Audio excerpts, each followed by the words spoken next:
বন্ধুরা, আমার নাম শুভশ্রী আর আপনাদের সকলকে আমার চ্যানেলে খুবই স্বাগত জানাই। আজকে আপনাদের সঙ্গে শেয়ার করব কিভাবে বাড়িতে খুব সহজে বানিয়ে নিতে পারবেন একদম রেস্টুরেন্ট স্টাইলে মটর পনির। কড়াইশুঁটির এই সিজনে মটর পনির এইভাবে একবার ট্রাই কিন্তু ডেফিনেটলি করবেন। আমার চ্যানেল যদি ভালো লাগে সাবস্ক্রাইব, শেয়ার আর লাইক করতে কিন্তু ভুলবেন না।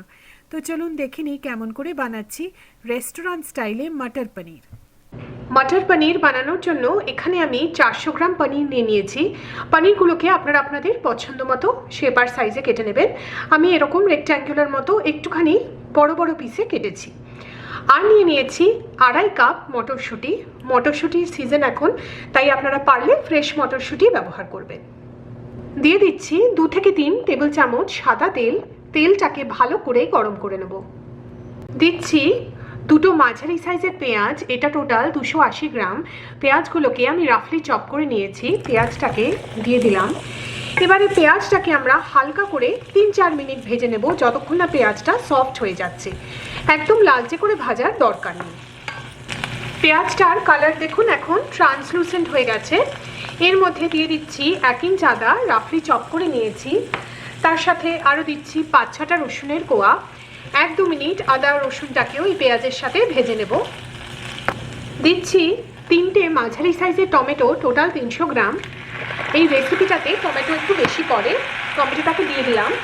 তার সাথে আমি আরও দিচ্ছি নুন, তাতে টমেটোটা তাড়াতাড়ি সফট হয়ে যাবে। আর আমি এর সাথে দেব 3টে কাঁচা লঙ্কা। এবারে সব কিছু একটু ভালো করে মিশিয়ে নিচ্ছি। এবারে ঢাকা দিয়ে আমরা 3-4 মিনিট আরও রেখে দেবো, যতক্ষণ না টমেটোগুলো সফট হয়ে যাচ্ছে। টমেটোগুলো সফট হয়ে গেছে। এবারে আমরা এই মিক্সচারটাকে একটু ঠান্ডা হতে দেবো, তারপরে একটা মিহি পেস্ট বানিয়ে নেব। এবারে আমরা মটর পনির বানানো শুরু করব। ওই একই পাত্রতে আমি দিয়ে দিচ্ছি 2 টেবিল চামচ সাদা তেল। তেলটাকে ভালো করে গরম করে নেব। তেলটা গরম হয়ে গেছে, দিয়ে দিচ্ছি 1 চা চামচ গোটা জিরে। তার সাথে দেব কিছু গোটা গরম মশলা। নিয়ে নিয়েছি 1 ইঞ্চ দারচিনি, 5টা ছোট এলাচ, 1টা বড় এলাচ আর 5টা লবঙ্গ। এই গোটা গরম মশলাটাকে দিয়ে দিলাম। এবারে এই ফোড়নটাকে আমরা 20-30 সেকেন্ড একটু ভেজে নেব। এবারে আঁচটাকে লো করে এর মধ্যে দিয়ে দিচ্ছি 1 চা চামচ কাশ্মীরি লঙ্কা গুঁড়ো। এটা আমি কালারের জন্য দিলাম। একটু 1 মিনিট নেড়ে চেড়ে নেব। দিচ্ছি পেঁয়াজ, আদা, রসুন আর টমেটোর যে পেস্টটা আমরা আগে বানিয়ে নিয়েছিলাম সেটা পুরোটা এখানে দিয়ে দিচ্ছি। এবারে এই মশলাটাকে ভালো করে মিডিয়াম আঁচে আমরা 5-6 মিনিট ধরে কষিয়ে নেব। মশলাটা ভালো করে কষিয়ে নিয়েছি, দেখছেন মশলা থেকে এখন তেল ছাড়ছে। এর মধ্যে দিয়ে দিচ্ছি এবারে 1/2 চা চামচ হলুদ গুঁড়ো আর দিচ্ছি 2 চা চামচ ধনে গুঁড়ো। সব কিছু একবার 1-2 মিনিটের জন্য ভালো করে মিশিয়ে নেব। দিয়ে দিচ্ছি মটরশুঁটিটাকে পুরোটা দিয়ে দিলাম।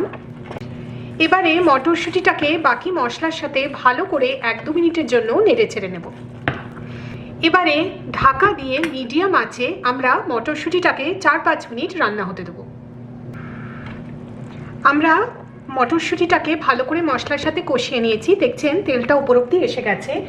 এর মধ্যে এবারে আমরা পনিরগুলোকে সব দিয়ে দেবো।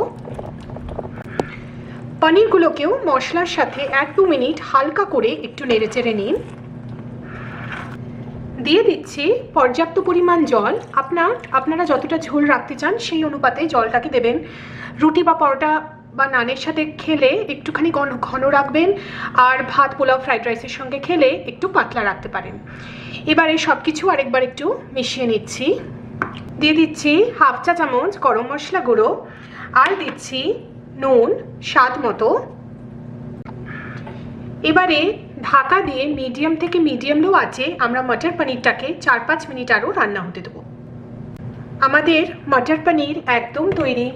সব শেষে আমি গার্নিশ করে দিচ্ছি কিছু ধনেপাতা কুচি দিয়ে। আমাদের মটর পনির একদম তৈরি। অনেকে কাজু পেস্ট, মালাই ব্যবহার করেন মটর পনিরে, কিন্তু এভাবে কিন্তু একবার মটর পনির ট্রাই করে দেখবেন। আমার মতে টেস্ট কিন্তু আরও বেটার হবে এভাবে সিম্পল মটর পনির বানালে। চ্যানেল ভালো লাগলে সাবস্ক্রাইব একবার নিশ্চয়ই করবেন। আমার চ্যানেল দেখার জন্য আপনাদের অনেক অনেক ধন্যবাদ।